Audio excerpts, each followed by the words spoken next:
গাখীৰৰ বেপাৰো বেপাৰ, গানৰ বেপাৰো বেপাৰ, খালি বেচিব লাগে।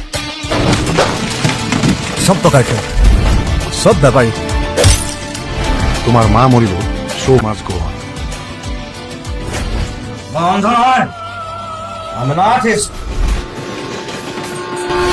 আৰু আৰ্টিষ্টৰ এটাই পলিটিক্স, সদায় ৰাইজৰ লগত, ৰজাৰ লগত নহয়।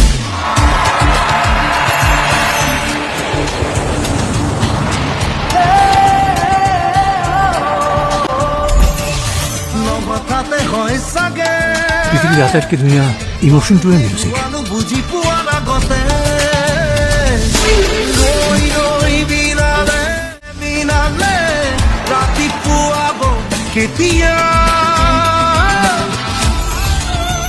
এই সাগৰখন সঁচাকৈ বহুত ডাঙৰ। তই ঠিকে আছনে? একো নহয়, একো নহয়। চালা হাৰ্ট থ্ৰব, তই কেতিয়া ৰৈ যাবি নেকি?